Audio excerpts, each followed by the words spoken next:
ይህ ተራ ካዝና አይደለም። ይህ ጠንካራ የብረት ቁራጭ ነው። ይህን መክፈት ፈጽሞ የማይቻል ነው። ጌታዬ፣ እኔ ልከፍተው እችላለሁ። እባክዎ አንድ ዕድል ብቻ ይስጡን አላቸው። እንደኔ ያሉ ታላላቅ ቴክኒሻኖች እንኳን ይህንን ካዝና መክፈት ካልቻሉ አንተ ማነህና ነው ይህንን ካዝና መከፍተው? ከዛሬ 5 በፊት በቁፋሮ የተገኘው ይህ ካዝና ሊከፈት አልቻለም ነበር። ከሀገር ውስጥና ከውጭም የመጡ ታላላቅ ቴክኒሻኖች ሊከፍቱት ሞክረው ነበር። ነገር ግን ማንም ሊከፍቱ አልቻለም። ዘመናዊ ማሽኖችም ወድቀዋል።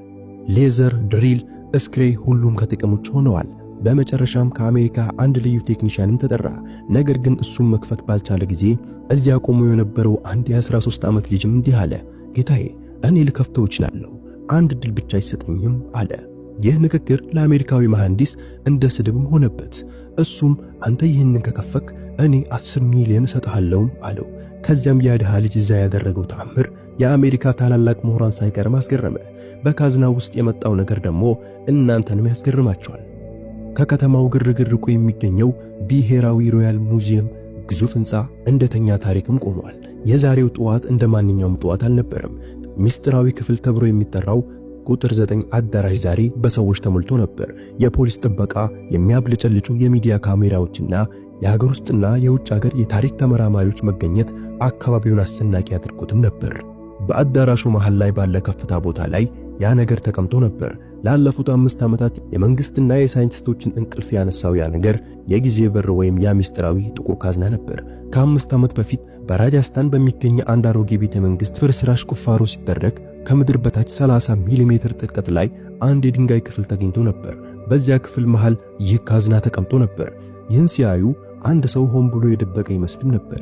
ከጉድጓዱ ወጥቶ ወደ ውጭ ሲመጣ ክብደቱን አይተው ሁሉም ሰው ደነገጡ። አሮጌ ሰነዶች እንደሚጠቀሙት ያ ካዝና የአንድ ጥንታዊ ንጉሥ ምስጢራዊ ካዝና ሊሆን ይችላል።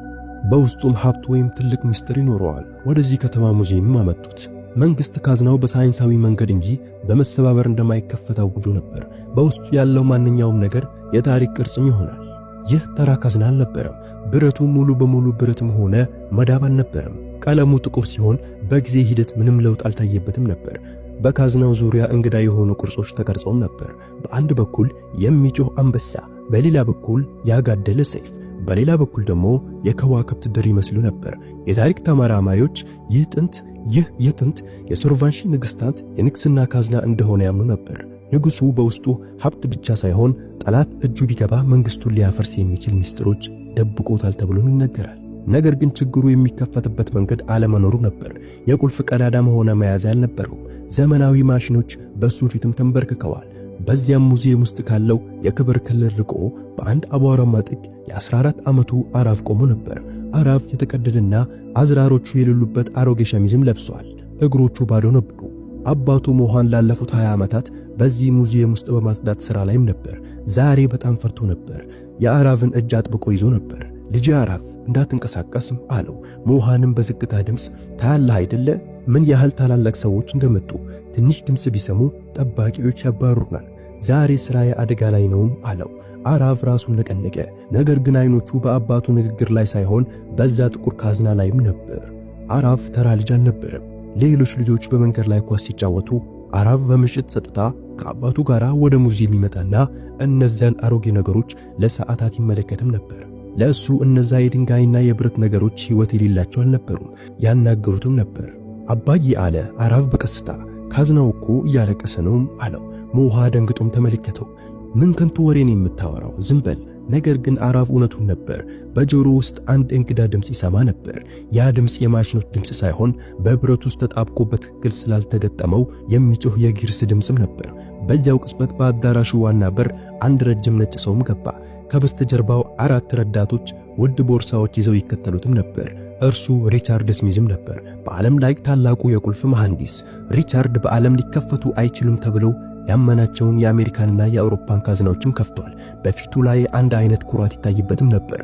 የሙዚቃ ዳይሬክተር ወደፊት በመሄድ ተቀበለው። ሚስቱ ስሚዝም በአንተ ሙሉ እምነት አለን። የህንድ መንግስትን መላው ዓለም ዛሬ አንተን እየተመለከተ ነው። በዚህ ካዝና ውስጥ ያለው ነገር ሁሉ የዓለም ቅርስ ነው። ሪቻርድ በመሳለቅ ፈገግታ ወደ ካዝናው ተመለከተና በእንግሊዝኛም እንዲህ አለ፣ እኔ የኒኩለር ፍንዳታ መቋቋም የሚችሉ ካዝናዎችን ከፍቻለሁ። ይህ ጥንታዊ የብረት ቁራጭ ለእኔ ምንም አይደለም አለ። ሪቻርድ ስራውን ጀመረ። በመጀመሪያ ኤሌክትሮኒክስ ስካነርን አውጥቶ በካዝናው ላይ ማደረገው። በስክሪኑ ላይ አንዳንድ ሞገዶች ታዩናም ጠፉ።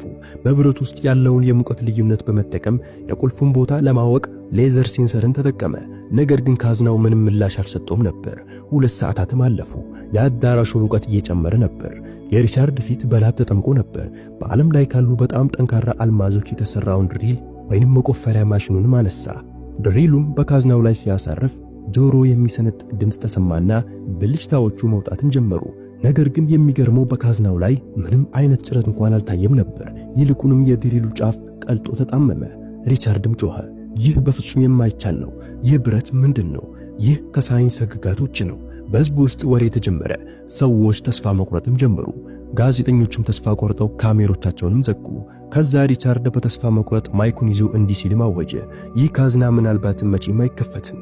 ምናልባት የሰራው ሰው መቼም እንዳይከፈት አድርጎ ሰርቶታል። ዘመናዊ ሳይንስ እዚህ ጋር ተሸንፏል። በመላው አዳራሽ ውስጥ የሐዘን ያህል ጸጥታ ሰፈነ። የዳይሬክተሩ ፊትም ተኮረ።